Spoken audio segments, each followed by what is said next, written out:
오늘 오후 예배는 눈을 뜨고 바라보는 신앙이라는 제목으로 함께 나눠보도록 하겠습니다. 어린 시절 학교에서는 명절 같은 때 친척집에 갔다 오면 그 받아온 용돈으로 누가 더 정리 많이 하면서 하기도 했었습니다. 근데 이 중에는 같은 금액을 두고도 부족하다고 하는 친구도 있는가 하면 충분하다고 만족해하는 친구도 있었습니다. 왜 이런 차이를 보였을까요? 여러 상황적 요인과 개인의 생각이 있었겠지만 그 중에 하나는 본인의 욕심 때문이었습니다. 용돈이 부족하다는 친구는 이런 생각을 했을지도 모릅니다. 이번에 가면 얼마쯤 주겠지. 그러면 뭐 사고 또 뭐 해야지라고 김치 국물을 마셨다가 기대 못 미쳐 그랬을 수도 있습니다. 이처럼 사람의 생각은 내가 지금 바라보고 있는 것에 영향을 줍니다. 로마 식민 통치 시대의 메시아에 대한 유대인들의 관점과 생각도 이와 비슷했습니다. 유대인들은 본인들이 원하는 메시아의 기준이 있었습니다. 그런데 유대인들이 바라는 메시아, 그들이 생각했던 메시아와 예수님이 이 땅에 오신 목적은 달랐었습니다. 그러므로 그리스도인으로서 살아가는 우리도 오늘 말씀을 통해 어떠한 예수님을 바라봐야 하는지 함께 알아가 보겠습니다. 그리하여 예수님께 속한 자로서 구원자이신 예수님을 바라보는 저 여러분이 되시기를 소망합니다. 본문에 들어가기에 앞서 먼저 살펴볼 것은 유대인들에게 메시아, 즉 그리스도는 어떤 분이신가입니다. 예수님께서는 많은 사람들의 죄를 대속하신 메시아이십니다. 그러나 유대인들이 생각하는 메시아는 달랐습니다. 이 유대인들이 메시아, 즉 그리스도를 어떻게 생각하는지는 바리새인들을 보면 알 수 있는데요. 그렇다면 바리새인들, 더 나아가 유대인들이 원했던 그리스도는 어떤 분이신지 같이 한번 알아가 보겠습니다. 바리새인들은 8장 11절에서 예수님을 시험하기 위해 하늘로부터 오는 표적을 구합니다. 바리새인들이 이러한 질문을 한 이유는 예수님의 약점을 찾기 위해서 시험하는 것입니다. 지금껏 이들은 예수님이 행하신 모든 표적들을 보고 듣기도 했고 알고 있었습니다. 그러나 그들은 예수님을 메시아로 인정하지 않았습니다. 왜냐하면 예수님께서는 바리새인들이 고수하는 율법과 전통에 사랑이 없음을 지적하시며 비판하셨기 때문입니다. 그래서 예수님께 자신들이 원하는 표적을 구하면서 보여주시지 않으면 이를 빌미로 예수님을 거짓 선지자라고 주장하려고 했었습니다. 바리새인들은 하늘로부터 오는 표적이라고 말하면서 메시아만이 보여줄 수 있는 표적을 보여달라고 합니다. 그렇다면 이들이 말하는 하늘로부터 오는 표적은 무엇일까요? 바로 로마 치하 아래에서 자신들을 구해주고 대적들을 무찔러 주는 것입니다. 즉 이들에게 메시아는 한마디로 자신들의 현실을 구원해줄 영웅이었습니다. 또한 이 땅에서의 자신들의 계획을 이루어줄 존재로 바리새인들은 생각하고 있었습니다. 그리고 이것이 그들이 바라는 메시아의 모습이었습니다. 그래서 바리새인들은 예수님께 대적들로부터 이스라엘을 해방시키는 표적을 요구하면서 이를 해내지 못하면 메시아로 인정하지 않는다는 것이었습니다. 그리고 유대인들에게 가장 많은 영향력을 끼쳤던 바리새파였기에 당시 대다수의 유대인들도 바리새인들과 같은 메시아를 바라고 있었습니다. 그런데 아이러니하게도 11절, 12절에 나오는 바리새인들은 8장 초반부에 4,000명을 먹이신 이적이 일어난 후에 옵니다. 이처럼 예수님이 보여주신 표적을 알고 있었던 사람들이었습니다. 그러나 이들은 다른 것에는 관심이 없고 정치적으로, 군사적으로 표적을 보여주는 메시아가 자기들이 생각하는 메시아인 것입니다. 그래서 이들은 결국 예수님이 자기들이 생각했고 원했던 정치적, 군사적 표적들을 보여주지 않았기 때문에 예수님을 메시아로 인정하지 않고 십자가에 달리실 때도 조롱합니다. 그렇다면 제자들은 예수님을 어떻게 바라봤을까요? 8장 29절에서 예수님의 질문에 베드로는 주는 그리스도시다라는 대답을 합니다.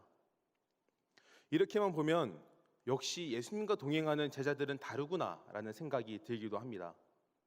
그러나 이후 예수님의 죽음과 부활에 대한 가르침에 대해 32절에서 베드로는 항변합니다. 제자들은 유대인 무리와는 달랐습니다. 이들에게는 군사적 표적들이 없었지만 예수님께서 베푸신 여러 표적들을 통해 예수님이 메시아이심을 믿고 고백하게 되었습니다. 그렇지만 제자들조차도 아직 온전한 메시아로 믿지는 못했었습니다. 이들에게도 언젠가 예수님께서 군사적인 행동으로 표적을 보여줄 것이라는 기대가 있었기 때문입니다. 이렇듯 유대인들은 성전의 재건과 적들의 굴복을 통해 자신들의 삶을 회복시키고 풍요롭게 하는 풍성한 능력을 실현하는 메시아를 기다렸습니다.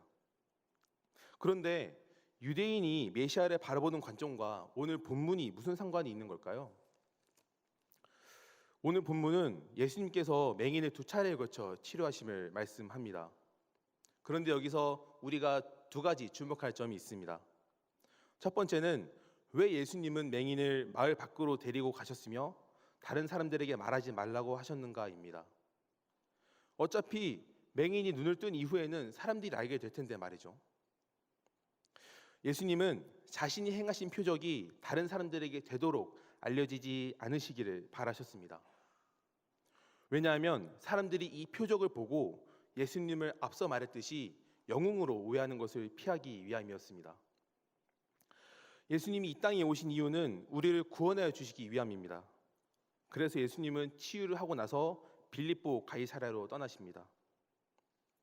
2번째로 오늘 말씀에서 주목할 점은 예수님은 왜 2번에 나눠서 치료를 하시는가입니다. 이렇게 예수님이 2단계로 나눠서 치료하신 것은 복음서 중에서 거의 유일한 사례입니다. 그렇다고 해서 예수님이 결코 능력이 부족해서 2번에 나눠 가지고 행하신 것은 아닙니다. 그렇다면 어째서 2번에 나눠서 치료를 하셨을까요? 바로 그의 제자들에게 깨달음을 주기 위함이셨습니다. 8장 14절에서 21절까지 보면 제자들의 영적 눈먼 상태가 부각됩니다. 18절에서 너희가 눈이 있어도 보지 못하며 귀가 있어도 듣지 못하느냐라고 제자들에게 예수님은 말씀하십니다. 이렇듯 예수님께서는 제자들에게 본인들의 영적 눈먼 상태를 깨닫게 해주시려고 하셨습니다. 그런데 아이러니한 점은 4장 11절에서 제자들은 밖에 있는 자들, 즉 외인들과는 달리 하나님 나라의 비밀을 허락받은 자들로 간주되었습니다. 따라서 제자들은 영적으로 눈을 뜬 상태임을 알 수 있습니다. 그런데도 6장 52절과 8장 17절, 18절을 보면 제자들은 여전히 영적으로 보지 못하는 상태라고 성경은 말씀합니다. 정리하면 제자들이 하나님 나라의 비밀을 허락받아서 보긴 보지만 제대로 보지 못한다는 것입니다. 그리고 이러한 제자들의 상태를 본문에서 예수님께서는 맹인에게 행하신 첫 번째 치료를 통해 깨닫게 하시려고 하셨습니다. 본문에 나오는 맹인은 첫 번째 치료 이후에 이렇게 말합니다. 사람들이 보이나이다. 나무 같은 것들이 걸어가는 것을 보나이다 라고 말합니다. 제가 약 2년 전에 라식 수술을 했었는데요. 이때 수술 직후에는 눈이 그렇게까지 아프고 시리거나 하지 않더라고요. 그래서 눈을 뜨고 있었는데 이때 시야가 정말 바로 앞에 이게 길이고 이게 벽이구나 정도로만 구분할 수 있을 만큼 뿌였었습니다. 그래서 같이 온 어머니를 봤는데 엄청 가까이서 보지 않으면 누가 어머니인지 구분이 안 가는 정도였습니다. 그래서 제가 기억하는 어머니의 실루엣으로 간신히 알아봤었던 적이 있었습니다. 오늘 말씀에서도 맹인도 첫 번째 치료 이후에 이러한 상태였을 것 같습니다. 그런데 만일 날 때부터 맹인이었다면 나무를 한 번도 본 적이 없었을 것입니다. 그러나 맹인은 나무를 손으로 만져봄으로써 그 형태는 알고 있었을 것입니다. 그래서 그 맹인은 걸어 다니는 사람들을 보고 자신이 생각하기에 가장 비슷한 형태인 나무를 말한 것입니다.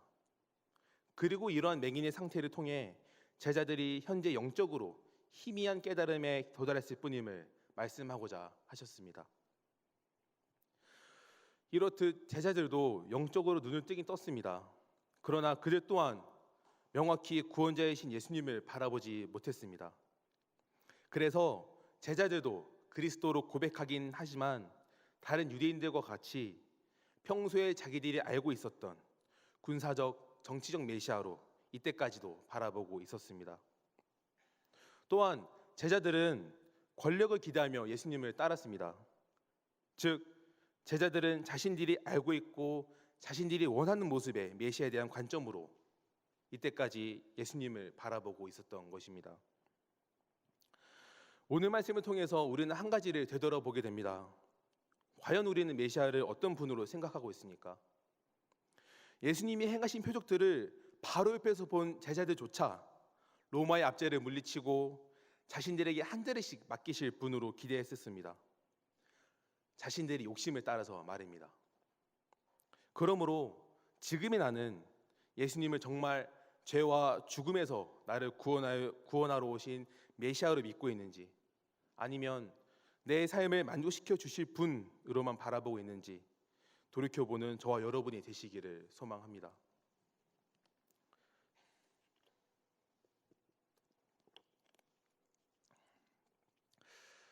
제가 고등학생 때 같은 학원을 다니면서 곧잘 공부도 같이 했던 친구가 한 명 있었습니다.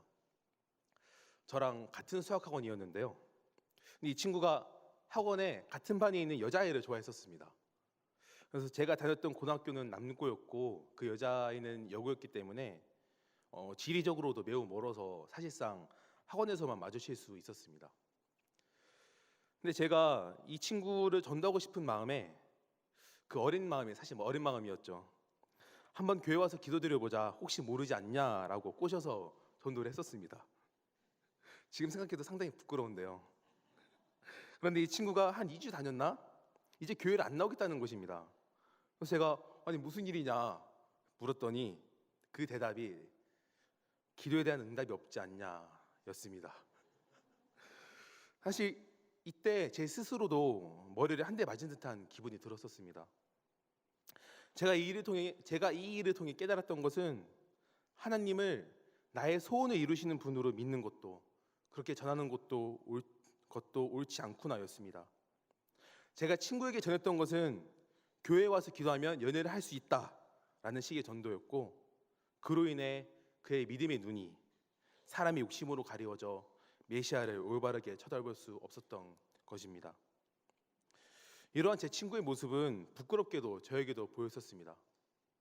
한 가지 고백하면 고등학교 3학년 때 공부할 건 다 하면서도 매일 성경을 읽고 기도도 하면서 경건 생활을 참 열심히 했었습니다. 누가 시킨 것도 아닌데 말이죠. 그런데 수험이 끝나기 무섭게 마치 누가 시킨 것처럼 경건 생활이 바로 사라졌었습니다.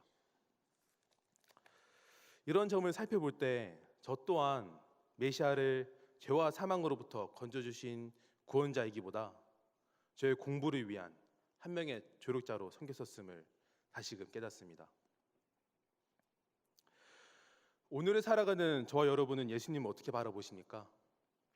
구원자 메시아로 바라보십니까? 아니면 첫 번째 치료만 받은 맹인과 같은 제자들처럼 메시아를 구원자가 아닌 내가 원하는 것을 이루어주시는 메시아로 바라보십니까? 우리는 그리스도인이라고 칭함을 받는 사람들입니다. 그러나 그와 동시에 죄로 물든 사람들입니다. 그래서 구원자 메시아를 바라보고 고백함에도 사람의 욕심이 이를 넘어설 때가 있습니다. 그렇다고 해서 영원히 우리는 첫 번째 치료만 받은 맹인과 같이 예수님을 바라봐서는 안 될 것입니다. 그래서 예수님은 오늘 본문 말씀에서 맹인에게 한 번 더 치료를 행하시고 맹인은 완전히 눈을 뜨고 바라봅니다. 우리에게도 이미 예수님께서는 왜 이 땅에 오셨는지 알려주셨습니다. 그리고 그 자신이 메시아이심을 우리에게 알려주셨습니다. 바로 말씀을 통해서 말이죠. 예수님은 마가복음 10장 45절에서 이렇게 말씀하십니다. 인자가 온 것은 섬김을 받으려 함이 아니라 도리어 섬기려 하고 자기 목숨을 대속물로 주려 함이니라. 그래서 우리는 말씀을 따라 예수님을 올바르게 바라볼 수 있게 되었습니다. 이 모든 것을 말씀을 통해 친히 알려주시는 그 은혜 덕분에 우리가 유대인과 같이 예수님을 바라보는 것이 아니라 구원자 메시아로 바라볼 수 있는 것입니다. 그러므로 우리의 욕심을 내려놓고 말씀 가운데 예수님을 온전히 바라보는 저와 여러분이 되시기를 소망합니다.